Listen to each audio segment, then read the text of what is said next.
You're tuned in to Oilers Nation every day with Tyler Yaremchuk, live every weekday on the Nation Network YouTube. Game 2. Who's scared? We're not scared. The Oilers are going to get it right back. We're live at Greta. Let's get into it with the lead. Giddy up. Game 2 of the Stanley Cup playoffs for the Edmonton Oilers. Welcome into Oilers Nation every day. We are live on location once again, coming to you from Greta Bar, where it is quiet now. But for our watch parties on Friday and Sunday, this place will be bumping, Jay. And tonight, too. It'll be bumping tonight. It'll be bumping every night. Before the storm. Yeah.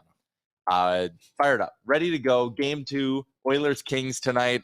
You weren't on the show yesterday, obviously. We replace you with Sean Bell when it's not a game day. That's a downgrade. But what were your thoughts on game 1? You were in attendance for the Oilers loss. Well, that's just a game we should have won. We completely outplayed for the first 2 periods and then just kind of fell asleep there in the third and got in a bit of penalty trouble. I'm not one that's going to be, grabbing onto the refs or the fault narrative. Bush took a bad penalty there with 1:50 left. And it doesn't do that. Probably win the game. We almost still held on to it, but we set ourselves up. We took our foot off the gas, didn't play a full 60 minutes, but those first 40 minutes to me were kind of all I need to see to kind of give me the comfort. I'm also,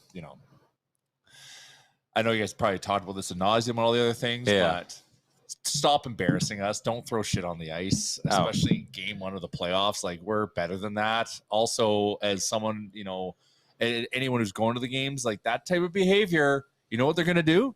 They're going to cut off sales early. And if you want it to keep rolling through the playoffs, acts like that, they're going to have to respond to. So just stop doing that. I thought, that was kind of just like, I was mad we lost, but I was actually more upset with all that shit. Yeah, it was kind of dumb. We talked about it a little bit yesterday. All stupid. We are live on the Oilers Nation YouTube. Where Twisted hopped in and said, pretty sure my whole apartment building heard me Monday night. Tonight shall be no different. I know our guy Gavin, the intern, got an email from his condo board being like, just a reminder that yelling and stomping are not okay. Playoffs, I don't care. Everyone should be exonerated from any of those types of bylaw crimes. We'll call them bylaw crimes. Those are the only crimes you can commit during playoffs. Bylaw crimes. But condo boards have no power in the postseason. I want to go back to kind of my wrap up of game 1. Yeah. And this is where I'm not concerned. Okay. You need to lose 1 game to win in 5. Am I not right? You're not wrong. Well, then we just got it out of the way. Yeah, my prediction at the beginning of the series was Oilers in 6. That means there's going to be another disappointing night coming at some point for us for my prediction to come right. I'm not worried at all. The Oilers looked so good for not even 40 minutes, for 50 minutes of that 50, hockey game. Yeah. They were 17 seconds away from winning in game 1. I don't come away, and I talked about this obviously a lot yesterday on the show, I don't come away from that one being like, oh man, that Kings team can do exactly that 3 more times, because I don't think they can. Also wanted to give a shout out to our guy Dukes down in Australia, who sent out a tweet in frustration saying he showed up 80 minutes early into the YouTube chat, still couldn't get first comment. That one went to our guy Twisted. We have a loaded show. Here's everything we're going to be doing today. Frank Seravalli is going to stop by in a couple of minutes. He's going to give us an outsider view on how game 1 went. And NHL outsider Frank Seravalli? Oilers outsider, NHL insider. Okay. Yeah. And we're going to go through some other series with Frank. It's a Sherwood Ford Giant game day. Shout out to our friends at Sherwood Ford the Giant, which means we are giving away one of these bad boys today, a hashtag ON Oil Up playoff tee. You can get yours now at nationgear.ca, or you can win one a little bit later in the show. We'll run through all the important numbers, all the important lineup notes, all that game day fun today on Oilers Nation every day. But the big story coming out of Oilers Morning Skate today, our very own Jason Gregor reporting, Matthias Janmark likely done for the series for the Edmonton Oilers. Blocked a shot, and we got a clip of the play where it actually happened. The crowd was loving it when Janmark blocked 3 shots in a row, I think. But the downside of that, he got banged up. You can never predict injuries. This does create an interesting choice for the Oilers head coach, Jay Woodcroft, though. Do you bring in a guy like Devin Shore, or do you go with the very popular 11-7 approach? Liam? I know, this is such a split one for me. I have allegiances in both camps. I think the interesting, I don't know. I really don't know what the answer is, because I don't think either of them are really going to bring too much to the game. So maybe you do just go with a Broberg just in case something does happen on the blue line, which would be unfortunate. But 11-7, the Oilers. If the Oilers only have 11 forwards, then they can roll just McDavid and Draisaitl a little bit more. Like, I think tonight is obviously a very, very important game. So maybe having Draisaitl and McDavid on the ice a little bit extra than you usually did would be good. And additionally, the bottom six was so good last game. Imagine if they had a Draisaitl or McDavid with them too, like what kind of juice that would put into them as well. Like maybe that's something to look into. I mean, the Oilers' best line when you look at how the shot share broke down last game was McLeod, Derek Ryan, and Warren Foegele. Derek Ryan had a good game. I thought that whole bottom six was really buzzing. And then you look at tonight, I think what the play probably is you're shifting McLeod to the wing, and you're going to run kind of those wingers in the bottom six. So you have, I mean, McLeod-Costin, I think, could be an interesting duo to play together if you then go Foegele and Derek Ryan, and then you have all your centers that can rifle their way through. The nice thing about this, it gives the Oilers a little bit of flexibility, and they can maybe mix things up a bit. I was going to save this for our Boston Pizza segment, but I'll hit it now.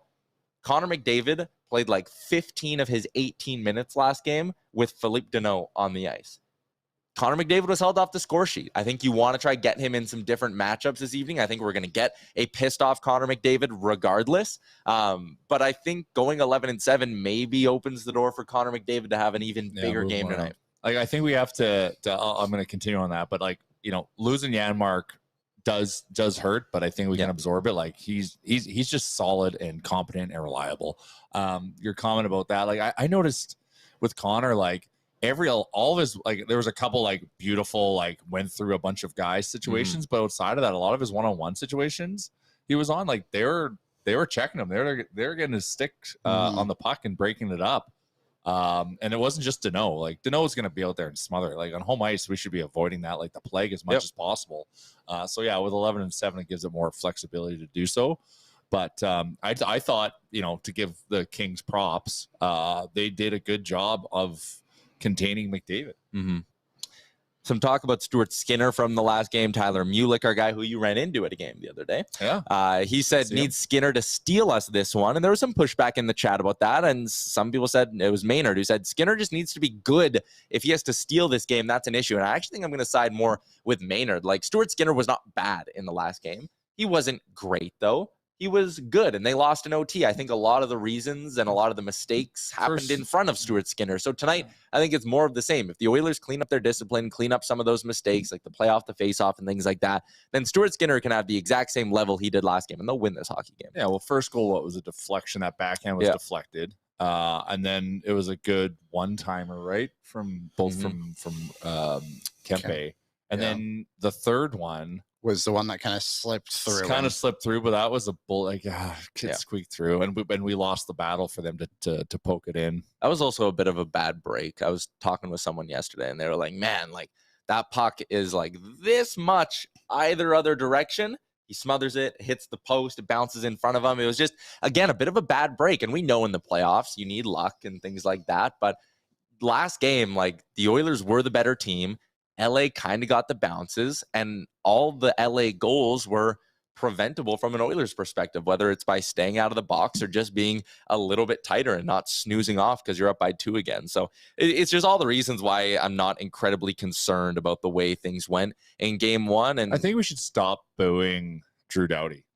I feel like that's giving him like respect for some reason. Like, what has he done to warrant booing outside of just making those like comments? Yeah. I think though that's fuel for him. Why are we even giving it to him? For him especially. But when the Oilers went to LA last, they all booed McDavid every time he touched the puck after the Mike Anderson hit. It's giving it back a little bit. It's the playoffs. That thing that stuff kind of happens. The one thing I noticed, I don't know if you talked about this in any of the 9 shows you've done between that game and now, is the building got on the ref you suck chant like 3 minutes into the game. Nothing even happened yet. Yeah. And I thought that was a little bit a little hasteful. Yeah. I thought the Oilers in general, like the fan base is probably paying too much attention to the officiating, but I actually thought there were some moments where the Oilers themselves were probably paying a bit too much attention to the officiating. Like Evander Kane was going at the refs. Ryan Nugent-Hopkins was giving one of the officials an earful at one point. It's kind of like, it's not going to He came unglued, Like the Desharnais reaction, I get it. He's obviously frustrated. They just scored the overtime goal, but like, man, what you took the penalty. Like, is what it is. All right, we have a lot to get to today on the show. It's a Sherwood 4 Giant Game Day edition of Oilers Nation Everyday, live from Greta. We're going to be here on Friday for a little ON playoff party. It's going to be a lot of fun. Hashtag ON Oil Up. Head to gretabar.com to make your reservation because it is apparently filling up as well. It is Wednesday. That means our pal Frank Seravalli stopping by for Star Mechanical. You can check them out online, starmechanical.ca, the #1 plumbing and heating service in Edmonton. And I know Frank Seravalli's jealous. He's not hanging out with us here tonight. Maybe a cold one when we're done the show. Huh? Frank, what do you think? I was just going to say, I am super sour that I'm not there. I would love to be forming some regrets at the Greta bar. I like that. It says it right there. Regreta. Yeah, It does. Frank knew the tagline. Frank, let's start with game one. Your message to Oilers fans complaining about officiating is? Please shut up. Fair. But it's actually a league-wide message because these fan bases, and look, you've paid for your ticket, you can say and do whatever you want. It's not changing anything, first off, and second, you just look like a whining crybaby fan base. This is the Stanley Cup playoffs. This happens every single year. Not every call is perfect, but Toronto today, they're saying, oh, we clawed our way back into the game. How could you give this to the Tampa Bay Lightning?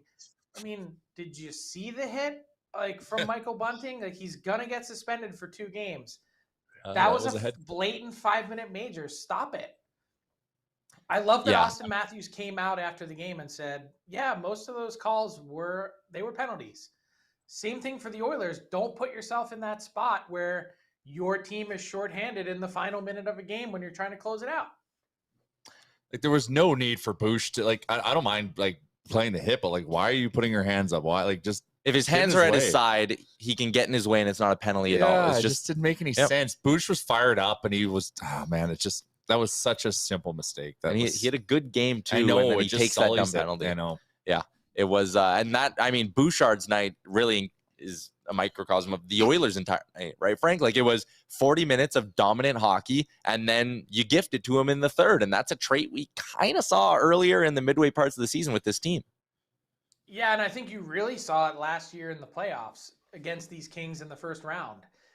Draisaitl's comments to me were so interesting after game one, the sort of lack of maturity that the Oilers showed.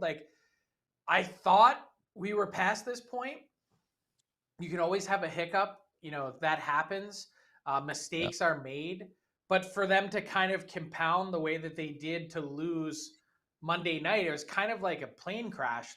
It's not one thing that goes wrong for you to lose the game. It's a series of compounding errors that really cost the Oilers. And that's, it was actually really funny kind of going back to Monday night. I'm not in playoff mode quite yet. And I was kind of I was dozing out a little bit, dozing off. And I was like, the Oilers are in complete control. There's no chance that they lose this game to the Kings. And it was, that's what we saw last year. The Oilers opened the door for the Kings to come back in that series and to take a stranglehold on it at one point. This time, this year around, I think you hang your hat on the process of the first couple periods of game one. And then after that, you got to be better because the Kings are way better this year than they were last year. Yeah. I think there's kind of a glass half full, glass half empty kind of approach to take to this from an Oilers perspective. You can look at it and go, hey, they played great for 40 minutes. If they just copy and paste that, this series is going to be no problem. The other side of it was, hey, LA wasn't exactly at their best in that hockey game, and you gifted them one when you should have cleaned it up. You were someone who had this being a relatively quick series for the Oilers with your predictions, Frank. Are you walking that back at all, or do you still think McDavid and company can just turn on the Jets and go? Well, I don't think we're going to have another game this series that McDavid doesn't have a point. I don't think the Oilers are going to cough up multi-goal leads in the third period multiple times. Stuart Skinner got some valuable playoff experience, I think, and spoke, and I loved what he said after the game about this being a learning lesson and taking the good from a loss like that. I refused, and the reason why I picked the Oilers to win the Stanley Cup in this playoff bracket is because I refuse to accept that Connor McDavid is going to do anything other than absolutely will this team to win. And whatever he has, the superpowers that he has, I think counteract and take over any series. So to think that he's going to be held off the board again, I think is foolish thinking. So, the fact that the Kings, if you want to reverse engineer this, the fact that the Kings kept Connor McDavid off the board and still almost lost in overtime is another way to look at this as well. It's fair. Yeah, we're gonna see those superpowers tonight. Last time he was held pointless, he responded the next game with 3 points against the Maple Leafs. I know they did lose that game, but Connor McDavid has not been held off the score sheet in back-to-back nights very much this year. I think it's only happened twice. So we're gonna see an angry, pissed off Connor McDavid in this hockey game. The crowd's gonna be fired up again for game 2. Frank, there is still positivity around the fan base, even though they're down 1-0. When you look around the league, though, a lot of big dogs dropped their first games of the series. In Toronto, it feels like both Edmonton and Toronto are down 1-0, but it feels like their fan bases are on opposite sides of the spectrum. As they should be, because your team was not trounced in game 1. 78 seconds in. It was incredible. I mentioned this on Daily Faceoff Live earlier today. I was actually driving in my car on the way home from baseball, and I was listening to the Leaf broadcast, and their own team broadcasters, Joe Bowen and Jim Ralph, were actually so negative about the first 10 minutes of the game. I was like, oh my God, it really must be bad. I wish I had video of watching the Leafs first 10 minutes. And so when I got home at the intermission and went back to watch it, it was like, I think Luke Fox at Sportsnet put this perfectly today. He said the Leafs were so far back on their heels that it felt like they were waiting for a trust fall. I mean, this is a team that is primed and poised to go on a deep run in the playoffs. All of the metrics, underlying numbers, the way they played this season, everything points to this team being able to burst through and go on a run, especially against a middling Tampa Bay Lightning team who just came in and absolutely smashed them in the face with a 2x4. And it wasn't just the score, it was also the way they battled, the way they played, and the Leafs looked scared. That cannot be a recipe for success for a team that has a closet full of first-round demons. Yeah, for them, again, the question marks there have been, do they have what it takes mentally to get through this series and not have these brutal hiccups? And I think they just showed last night that they are so far away from having those demons exercised. The other series I wanted to get your thought on, Frank, was Vegas-Winnipeg, and that one being a 5-1 borderline blowout in Vegas. That was surprising. I just wanted to say, just because everyone's going to say, oh, this guy's a Leaf hater.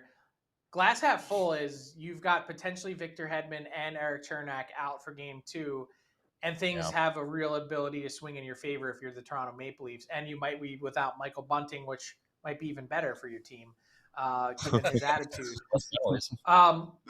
With regards to the Jets and the Golden Knights, it was a really weird game if you watched closely, because the first 20 to 30 minutes, those two teams were sort of wading through it in a way that it was almost like, does anyone want to win? And I get that in a 7-game series, there's this feeling out process where teams try and figure out where each other stands. But the Golden Knights were flat. 17 shots on goal, as you can see here in the box score. And they didn't look like they had it. And there were a couple moments in talking to some people that were in the building last night that were really surprised with how poorly Laurent Brossoit played. They said there were a couple shots that went wide that hit the end boards, and he wasn't moving or seeing it until after it had already hit the end boards. So I was like, ooh, that is not a good sign. This person I was talking to was at the game, an NHL executive. He goes, yeah, I don't like their goalie. And I was like, which one? And he goes, all of them. So, it's one of those things that's going to be a big issue for this team. They need to outscore some of their troubles, and there were a lot of them in game 1.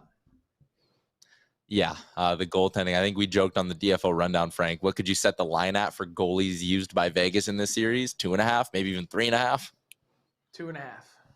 Yeah, not looking great there. A lot of underdogs winning, but the Oilers certainly hoping to buck that trend here tonight. Frank, some people in the chat wanting to know your thoughts on Janmark potentially being out for the Oilers. I know Jason Gregor's reporting he could be done for the series. Jay Woodcroft, and I mean, it's classic playoff coach press conference. Jay Woodcroft didn't comment on it and said he could be available. That's a bottom six guy who looked good, but I have a feeling we might look back at this and go, whew, that opened the door for the Oilers going 11-7, and that was a like a series-changing moment. Yeah, and funny enough, I think one of those things that Jay Woodcroft would actually prefer to do, but maybe didn't necessarily want to make the call. So when you have that happen, it sort of falls right into your lap. I haven't checked in on Janmark today. Jason has obviously been all over it.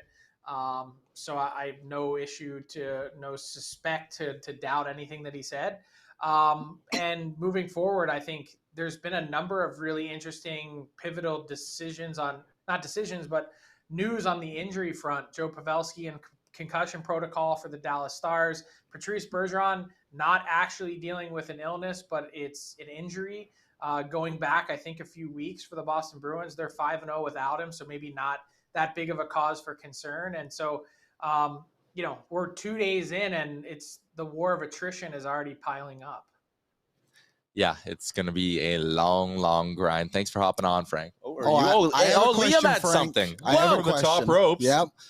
I wanted to ask you about, so players just keep getting cut all over the league. Like there was that Morgan Barron one last night, which was kind of nuts. Obviously the Evander Kane. I think Dylan DeMello got one too against the Oilers when McDavid caught him. Do you think the league or hockey in general will ever just bring in some equipment to prevent this from happening so often? So they're actually trying, and what the league has found is they're getting pushback from the Players Association, who is saying, oh, don't tell us what to wear. These things have to be collectively bargained. And it's actually for their own safety and best interest. And it even goes back to the Evander Kane skate cut from earlier this year. Did you guys notice his first game back, he doesn't wear any additional cut-proof material on his arms? And the sleeves are rolled up still. Yeah.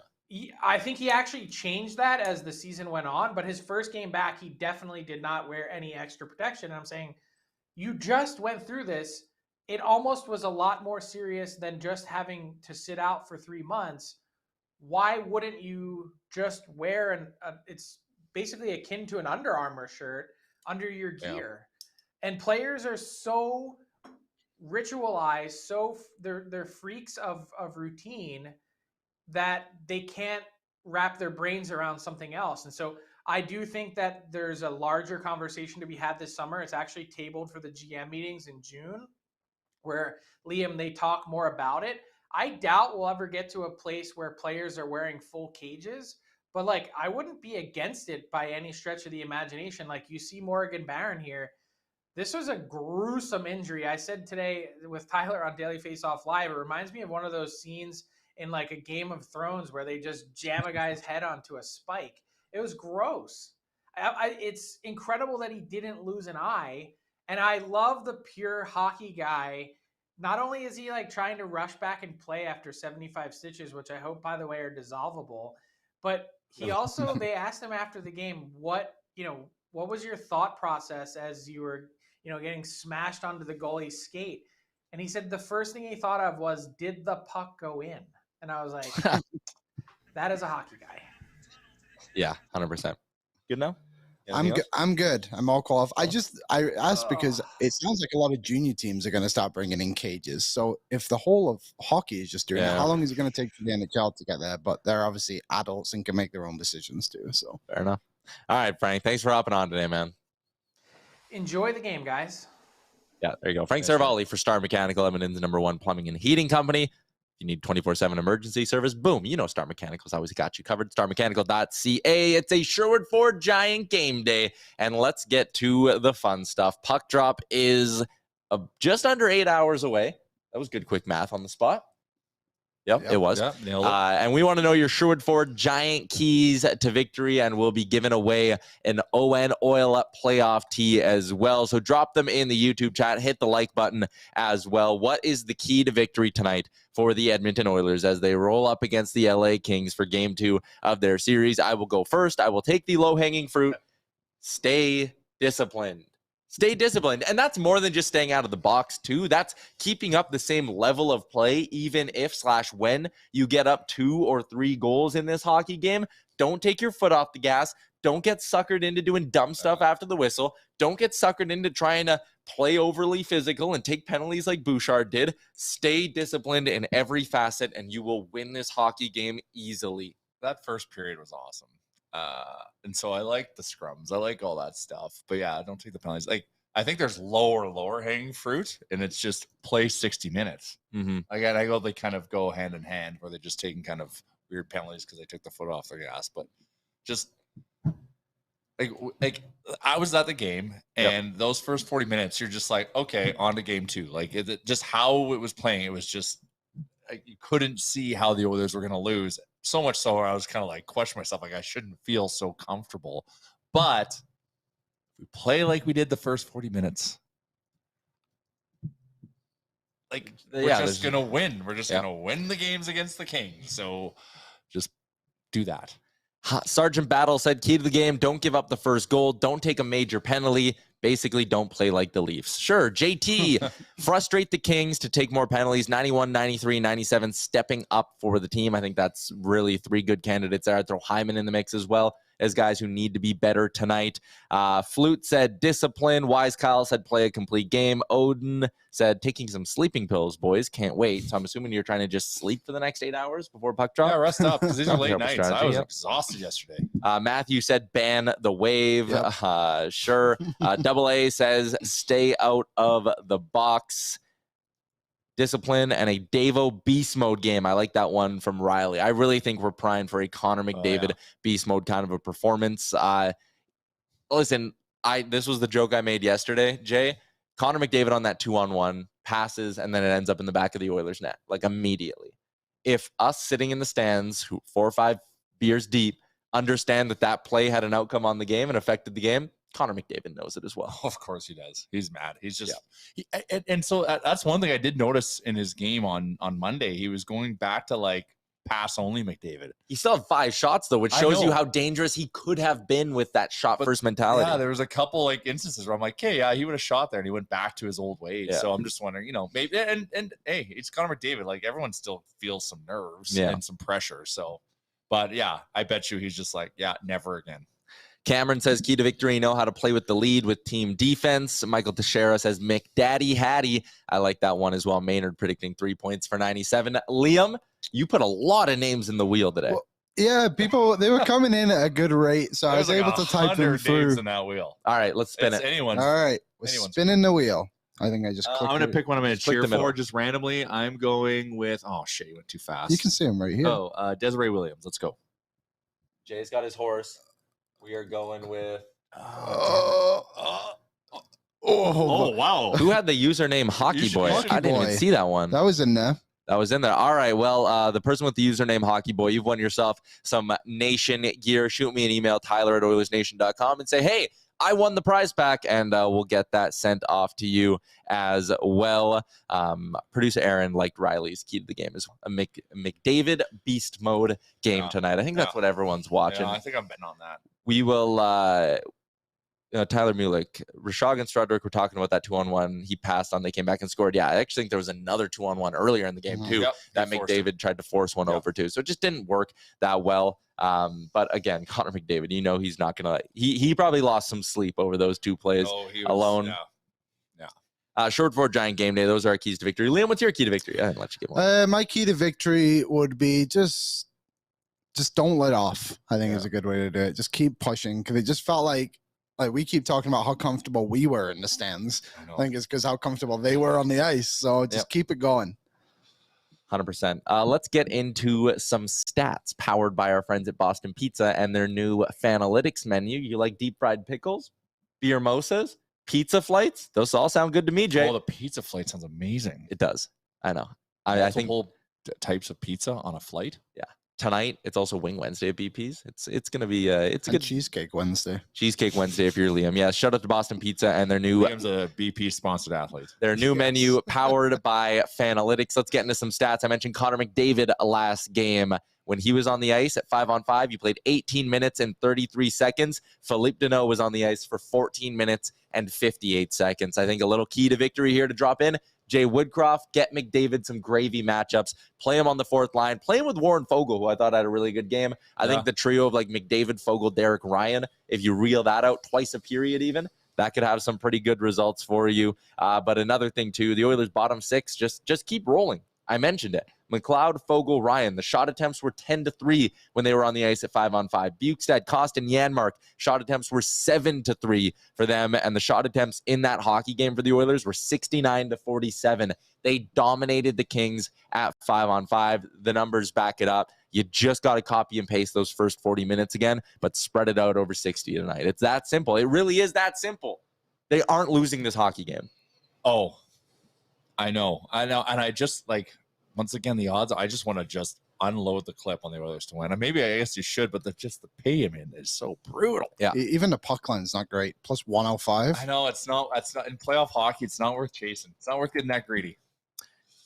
Yeah, it is. The line is something over courtesy. Like, my bet was looking so good. Oilers in the under was just like cruising. It was just set your watch to it. It was happening. I had Oilers win, Bouchard point and Draisaitl 2 points in a parlay, and it was like plus 450. Ooh. I was like, easy. You were right there. Into it. I was already thinking about what I'm going to buy with the money. And I don't like when I get like that, but like how that game was going, you felt like that. Like it was hard not to be like that. So I'm going to be more committed to just being stressed out, even if we're up 3 goals. That's my commitment to the game. I'm not thinking that it's over. Yeah. Because then, I'm staying focused. So hopefully that transcends onto the players. Yep. My commitment is I'm going to eat more bananas. Like Jay just said, stay committed to the game. Yeah. I wasn't that stressed during the game until the Kings scored. Should have had some third period bananas. I know. I gotta be more committed. Now, does that extrapolate to like banana bread? I like to just stick to a banana. I had a banana muffin for breakfast today. Well, that's a good sign. It is. It is. I love banana bread. There's some good banana bread out there. Yeah, I got so many. I had to take some bananas to my girlfriend's parents' house on Monday to pick up my little bundle and take it over, and they were almost all gone. So you're stocked everywhere? I'm stocked everywhere. I think I have one right now. Near you right now? You just keep one on you? This guy is committed to the craft. You never know when you need one. You never know. Is the show stressing you out today? Are you good? Not enough. Yeah. Always cracking one open. That's right. It's go. game day. That should be stressful enough. And you know what else? And I want to blame, I'm going to take some of the blame for the loss. Like I know it was playoffs and there was a lot of energy, but like I think I went to the game. It was rainy, so like the moss pit wasn't that like active and stuff. Yeah. Like, so I wasn't like feeling amped up. I know. I kind of felt like that too. But I was like saying to myself, like, why am I not more amped up? Like, yeah, I got up and went crazy when the Oilers scored, but like, so I'm also gonna emotionally bring it as well today. Tyler Mulick's dropped in some just unbelievable references in the chat. I'm loving it. What's he saying? Tyler Mulick dropped in a banana bread at work, dude. It's an old TikTok or a Vine. And then he says he keeps that the wizard eat bananas? I don't know. I wonder what the byproduct or the result of that is for him. Zeph says, can you briefly explain the banana thing? Feel like I walked in on the middle of a bit. Basically, Liam last year in the playoffs stress ate bananas. Yeah. Liam shared with us that he stress ate a bunch of bananas, and we were not going to let that go unnoticed. Mm-hmm. And it's continued on. People ask me after every single game how many bananas. I've always get tagged in this meme of a guy going around a grocery store with just a cart of bananas. I got tagged in it twice already today. And you know what? He's promoting a healthy lifestyle. Yeah. Could be worse. Like, I don't think there's anything as like in this world that is called too much potassium. Mm-hmm. I don't think there's such a thing. And yeah, bananas are good. I am a peanut butter and banana guy. Peanut butter banana sandwich. Peanut butter and banana toast. Mm-hmm. Shout out to Kathy, who's a first-time viewer today. Says, enjoying it, boys. Keep up the good work. Go Oilers. I always like hearing from people who are watching the show Kathy. For the first time. Welcome in to the chat. Pirate ship. The banana boat, as we like to call it. Yeah, there you go. That's a good way to call it. We are live from the Sports Closet studio, taking it on the road out at Greta, where you should be tonight for the game. If you're looking for a spot downtown to watch things, they got Mario Kart there. See the basketball game. My favorite football game is just around that corner. Already went, checked it out, made sure the footballs were properly inflated. They got mini beers on tap, which I'm looking at. Yes, they do have a lot of beers on tap as well. Also, shout out to the Sports Closet. I got a fresh Ryan Nugent-Hopkins jersey yesterday. Thought I'd have it for game 1. Didn't, but I got it for game 2. All right, let's Giddy go. up. Giddy up. Shout out to Sports Closet. sportscloset.ca. Let's talk some betting, boys. Oh, what jersey are you wearing tonight? Yeah, because you went Ekholm game 1. Do you run it back? So I'm not going tonight. Oh. I gave my tickets tonight because I'm managing home life. Yeah. Family management. Because we're going to be in LA for games 3 and 4. But I wore Ekholm to game 1. I probably would double down on Ekholm tonight. If we were in a real pinch and I felt like we really needed to overturn things, I'd put on the signed Latest too. Ooh, that's break glass in case of emergency. That is exactly. So, like, I hope I don't have to pack it to LA, if you know what I'm saying. I am gonna go with my Yessi jersey tonight. Bringing it back. Yeah, the Puljujarvi jersey. Wow. The Draisaitl one. It's a curse thing. Only the Germans can bring out the best in my Draisaitl jersey. So I'm going with my Puljujarvi one. And if push comes to shove, I might have to pull out the signed Dustin Penner jersey. Or you might have to make a trip to the Sports Closet and get another option. I do need a royal blue. I don't have a royal blue. You got to get a royal blue. Zeph says they're rocking their freshly signed Alish Hemsky jersey today. Having him on the big screen was dope last game. Oh, man. Yeah, that was really cool. Could have used him. You mentioned getting packed for LA. That is going to change up the show schedule a little bit this week. We will have a show on Friday, but it's going to be later in the afternoon. It's going to actually work more like a pure pregame show, but we'll be doing it live from LA at some point on Friday. Oh, okay. So this is, let's talk about this. So we land at 3:15. Yeah. We got a beeline to our hotel. Yeah. About 30 minutes. Okay. So that 3:45. means, well, 4. You think 4:15. we're off the plane and in a cab? And, no, 4:15. So we're probably at the hotel 4:15. Let's just call it that. Pacific time. Okay. 4:15 Pacific. So we could go live maybe 4:30, which is 5:30 this time. And then we need to like beeline because we want to be there early for the game and do like our main concourse walk around that we like to do and get the game going. Okay. So let's say 5:30 Mountain Time show on Friday. Yes. Saturday, no show, but we'll have some content. Sunday, we'll do an AMA. AMA travel AMA. Sunday, we're going to do a normal game day version of the show, though. We'll do it at 11 a.m. Pacific, noon Mountain. Yeah. Same time, normal time. Yeah. And then Monday, it's the Liam show. It's just going to be Liam. We'll be traveling. Yeah, it'll just be Liam. I forgot it's my birthday Monday, too, so that'll be a nice It's the Liam birthday show. Oh, the Liam birthday show. I do like that. Yeah, that'll be nice. So make sure we get you a cake, have some beers. I do like ice cream cake. And cheesecake. And cheesecake. You're just a big cake guy in general. All right, so that's how the show is going to line up. Send your bananas to Liam. Yeah. Yes. Birthday bananas. Anyways, we're going down to LA, all thanks to our friends at AMA Travel, who made it all possible. I mean, this thing, we didn't know until what day that the Oilers were actually playing the LA Kings in round 1. So that goes to show what AMA Travel can do. Well, AMA is committed to the crowd. Yep. They like the partnership, so they want to make sure we're down there doing content. Anyone who's looking to travel for the Oilers playoff run, I would highly support going through AMA Travel. Go through the website. Tyler can give you so many testimonials about all of his summer trip planning. Oh, yeah. But they've got our backs this playoff, so we're super happy to continue to work with them. Let's take a look at the AMA Travel out-of-town scoreboard and what else is going on tonight in the NHL. Islanders Hurricanes game 2 at 5 o'clock. Bruins Panthers game 2 at 5:30. Stars Wild at 7:30. That is a big one. If Dallas goes down 2-0, no Joe Pavelski. Woo. Yeah, like, man, Minnie, I know, like, Minnie's pesky. Yeah, and as long as their goaltending's solid and you know, they've got they led with Flower, right? And so they'll continue with him. No, they led with Gustafsson. Oh, they went with Gustafsson. Yeah, he made 51 saves in game 1. But there was questions going into the series. Yeah. Right? It was up in the air. Okay, well then their goaltender 51 saves. Yeah, double OT. Holy shit! So he stole the game. Yeah. Yeah. That's an interesting one. That is an interesting one. I still think Dallas has a chance on that one, but they're pesky. One. They are pesky. Those Wild. Ken D said, eat up the LA street tacos and bacon wrapped dogs. Oh, yeah. We're big fans of the street food in LA from when we went last year. Street food. We're doing something fancy. We're a little bit, not even bougie. It's we're by not staying at near the arena, we're saving a bunch of money. Yeah. And we're staying in Manhattan Beach. So if anyone's around there, come. We'll be there.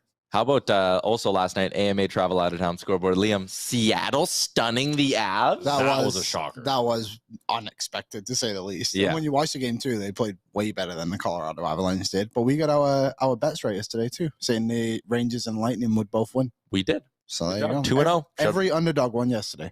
Shout out to Betway.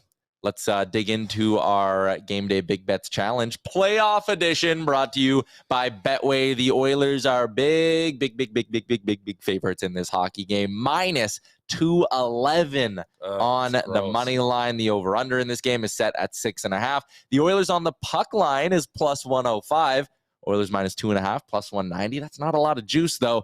There are a couple things I like in this hockey game, but I'll let you guys go first. Liam, what do you like this evening? It's hard to speak. I don't have the screen. I forgot. Oh, I did first period power play goal. I don't hate Plus that. 120, I think it was. Oilers quick strike, yeah, plus 120. Yeah, I don't know. Feel like it's going to happen. I should have just gone with my gut last game, too. Because I had Draisaitl over a point and a half, locked and loaded on the sheet, and I got talked into the parlay in it with a win. I would be up right now in this series. That was, well, even in hindsight, it was wise. It even was. Though it lost. Like, it's because we should have won that game. But none of us went. Oh, only Tyler went for an Oilers win tonight. I'm probably going to double down on my Oilers money line minus 6.5, but that's not my my bet for the your public. bet's a Kane goal. My bet's a Kane goal. Kane was feisty, and I think he's even going to be pissed. So he's going to be driving the net, and he's going to get something. He's due. He's due for a hat trick, to be honest. But we're not going to get that greedy. It's playoffs, lower scoring, but Kane does love scoring hat tricks against the King. So Kane against the Kings. I'm going simple, puck line, plus 105. Easy. Oilers win by at least 2 tonight. I'm not getting cute. Man. I'm not adding anything into it. I am just straight up taking the puck line. I like how you're making it sound like that's simple. It is. It's easy. Just go win by 2. I think I might bring it out tonight. Power play goal and an empty net. Yeah, that's it's going to be a close one. That's like the game was shaping up to kind of go that path. Yeah, they pulled him. You were right there. Yeah, it was right there. Oh man, God, I'm still like, I guess I'm not over it. I'm not over that we lost, and I guess I'm not over it, and that's okay. So, anyways, Kane goal, and I'm also my secondary bet is going to be Oilers in the under. Oilers in the under, not bad. I like this one from Eric. It's not betting related, but he says, I booked a trip for someone from Calgary to Vegas and referred them to AMA. Said, quote, heard about them on the Oilers Nation podcast that is still going this time of year. Hey, BOA chirp in there. CD Local says, I agree. I got Kane tonight. Mistaken Mexican says, sorry, not going to happen, Liam, when it comes to the power play goal, empty net goal. I am honestly feeling, I think it's the same as last year. I think those are going to just take it to him tonight. See, here's the thing, too. Colorado were down by 2 goals last night, and they pulled the goalie at 4:41.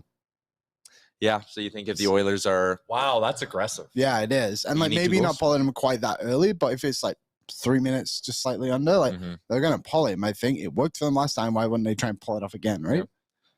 Tyson says 4-2 Oilers win with an empty net goal. Chemo says big Oilers win. Let's go. Maynard 97 yesterday, 97 today. We're at exactly 97 likes on the stream. How about that? Keep it there. No one else like it. Don't like the stream. I'm going to unlike it. I know that hurts us, but don't. Yeah. That's a good omen. It means McDavid's going to have a good one. Robert says it's going to be 4-1 with an empty netter. Chemo says Ekholm scores. I love it. Yeah, he's due. I love it. We're down to 96 because you unliked it, Liam. No, people are playing now we're at 97. It keeps going up to 98, so I have to unlike it. There it is again. Yeah, we're at 97. No one touch it. Just leave it. We're good. Down to 96. Okay, don't worry. I'm on this. Liam just keeps liking and unliking it based on where we're going there. Good news at 3-1 with a Nuge goal. Egan 4-0 Oilers, a Skinner bounce back. And I like this one from Desiree. 7-2 Oilers. There's no empty netters. Yeah, like I'm hoping this is like a 6-0 game. Me too. Statement game. Yep. Send LA packing scared, knowing that we're coming down to LA to whoop their ass in front of their fans. Like, this is a statement game to me. And a statement means us getting a lot of goals and them getting any at all. Yeah. We took the Sports Closet studio on the road again today. They got 3 locations in the Edmonton area: Kingsway Mall, St. Albert Mall, and Sherwood Park Mall. Shout out to Greta for letting us swing by and do the show here with some cool graffiti in the background as well. It's a nice wall. Set. Yep. Got a nice set today. It's a nice wall, and there are a lot of beers on tap. tap. I don't know what time they open at today, but I'm wondering if maybe we can just a quick one. I think it is a game day. Yeah. It's game day. Got to get after it early. 5 o'clock somewhere. Sure. I would assume. I don't know. Probably. Yeah. No. Got to be. All right, game day, Sherwood Ford Giant game day edition of Oilers Nation every day. Wrapping it up. I'm loving everyone dropping in their predictions in the chat as well. Make sure you hit the subscribe button before you close your out today if you haven't already. 8:20 puck drop. Oilers Kings game 2. Are you calling it a must win? Well, it's playoffs. Every game's a must win. Sure. Liam, is it a must win? Yeah, I think you can't go down 2-0. I'm with you. I think you can't go down 2-0 on home ice. Let's see how the Oilers respond to a little bit of pressure this evening down at Rogers Place. Shout out to Star Mechanical, Sports Closet, Sherwood Ford the Giant, Boston Pizza, their new Fanalytics menu, AMA Travel, and Betway 19+. Please play responsibly. Shout out to everyone who is active in the chat today. We're back tomorrow with Sean Bell, noon Mountain Time. Won't want to miss it. Enjoy game 2.